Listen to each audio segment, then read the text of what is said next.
அதில் இருக்கிற அந்த ஆட்கள் பற்றி பார்த்தோம் இல்லையா? இவங்க எல்லாருமே நெசசரிலி கெட்ட ஆட்கள் அப்படின்னு நான் சொல்லலை. நாமளும் அந்த ஆட்களாக இருக்கிறதுக்கான வாய்ப்புகள் நிறையாவே இருக்குது.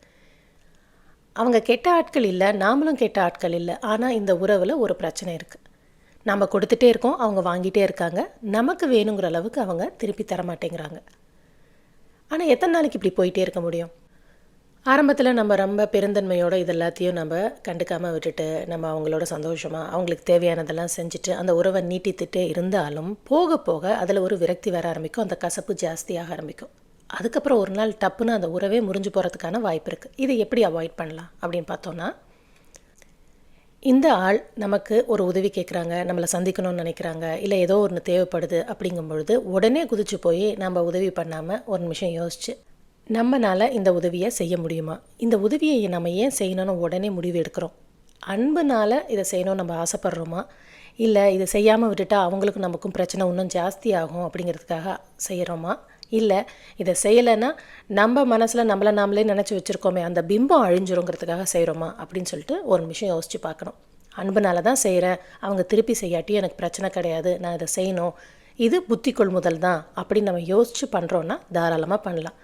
இல்லை அவங்களுக்கு என்ன பிடிக்காமல் போயிடுமோ அப்படின்னு நம்ம பண்ணுறோன்னாலோ, இல்லை என்னோடய ஈகோவை என்னோடய பிம்பத்தை நான் காப்பாற்றிக்கிறதுக்காக நான் பண்ணுறேன்னு நினச்சாலோ அதை பற்றி நம்ம கண்டிப்பாக யோசிக்கணும். ஏன்னா இந்த விஷயம் செஞ்சதுக்கப்புறம் நம்ம சந்தோஷமாக இருப்போமாங்கிறது ரொம்ப கம்மி.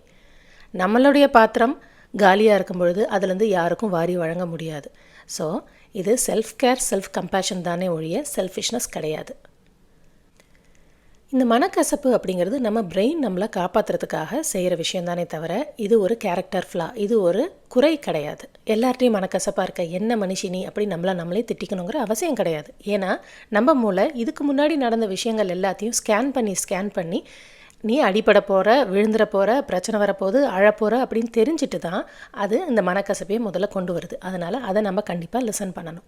எல்லோரும் செல்ஃபிஷாக மாறிடலாமா, இனிமேல் யாருக்கும் எதுவும் உதவி செய்ய வேண்டாம், குற்றம் பார்க்கின் சுற்றம் இல்லை, எல்லாத்தையும் மறந்துடலாமா அப்படின்னு சொல்லிட்டு அந்த டவுன்வர்ட் ஸ்பைரலில் போகிற அந்த மனசை நிப்பாட்டி எதற்காக இதை நம்ம செய்கிறோம், இந்த உறவை இது மாதிரி நீட்டிக்கணுன்னா என்னென்ன வேலைகள் நம்ம செய்யணும் அப்படிங்கிறது யோசிக்கிறது ரொம்ப ரொம்ப முக்கியம். டு ஸ்டார்ட் வித் சின்ன சின்ன பவுண்ட்ரிஸ் வைக்கலாம்.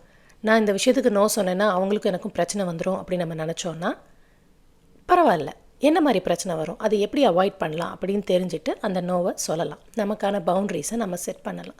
அஃப்கோர்ஸ் பெரிய பெரிய விஷயங்கள், பெரிய பெரிய உதவிக்கெல்லாம் நம்ம செய்ய தான் போகிறோம். ஆனால் நம்மளை ஃபார் கிராண்டடாக எடுத்துக்கிறாங்க, தேவையான போது யூஸ் பண்ணிவிட்டு தேவையில்லைன்னா தூக்கி போட்டுடுறாங்க. அது மாதிரி சினாரியோவுக்கு தான் இந்த டெக்னிக்ஸ் எல்லாம்.